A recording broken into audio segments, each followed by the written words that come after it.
Hello guys, good morning. நான் உங்கள் Muhammad. Welcome to AMM trading FFA. நம்ம சேனலை தொடர்ந்து சப்போர்ட் பண்ணுற அனைத்து நல்ல உணவு நன்றி.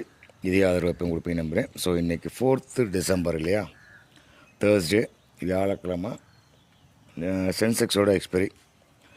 ஸோ அதை பார்க்க முன்னாடி வழக்கம் போல் குளோபலில் எந்த மூமெண்ட் இருக்குது, நம்ம மார்க்கெட்டை எப்படி அஃபெக்ட் பண்ணும் அப்படிங்கிறத பார்த்துட்டு அதுக்கப்புறம் நம்ம சென்செக்ஸு, நிஃப்டி, பேங்க் நிஃப்டியோடு முடிச்சுக்கலாம். ஸோ அந்த வகையில் ஃபர்ஸ்ட் ஆஃப் ஆல்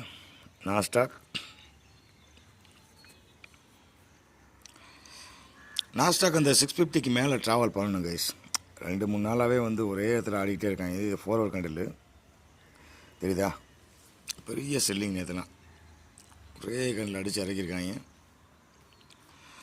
இந்த இடத்துல பாருங்களேன், ஒரே கண்ணில் அடித்து இறக்கி நேற்று 4:30 மணிலேருந்து அதுக்கப்புறம் அடுத்த 4 hours வந்து பிக்கப் பண்ணிட்டாங்க. அடுத்த 1 hour கழிச்சு.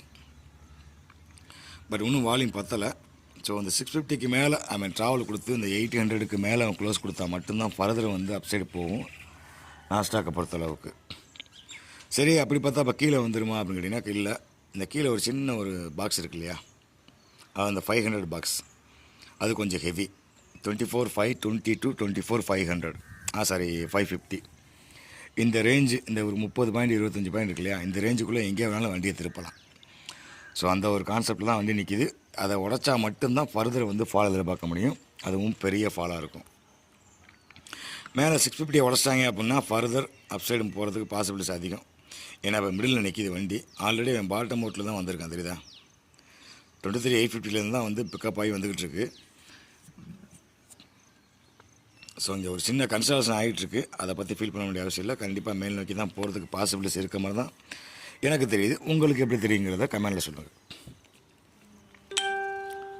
ஸோ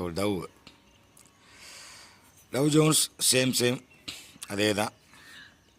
சேனலை விட்டு வெளியே போனாங்க. பெரிய சேனல் பாட்டை முடித்து அப்படியே வந்தாங்க. அந்த 50% ஒரு சேனல் வந்துச்சு, அதையும் பிரிட்ஜ் பண்ணி உள்ளே வந்தாங்க. இப்போ ஒரு டேஞ்சர் பாக்ஸ் ஜோனில் நிற்கிறான். அதாவது எப்படின்னு கேட்டிங்கன்னா 48,088 அதுக்கு மேலே வந்து க்ளோஸ் கொடுத்தாகணும்.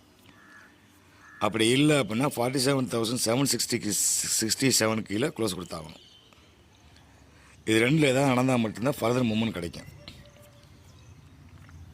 ஸோ இப்போதைக்கு பார்த்தீங்கன்னா ஒரு சின்ன பாக்ஸ், அந்த 100 பாயிண்ட்ஸ் 47,900 to 48,088 188 பாயிண்ட் நினைக்கிறேன். கரெக்டாக ஓகே, கரெக்டாக ஒரு 100 பாயிண்ட்ஸ் டிஃப்ரென்ஸில் இருக்காங்க. ஸோ டவ் ஜோன்ஸ் வந்து விட்டு கொடுத்துட மாட்டாங்கன்னு தோணுது. கரெக்டாக சப்போர்ட் எடுத்திருக்கேன் பாருங்க. அங்கே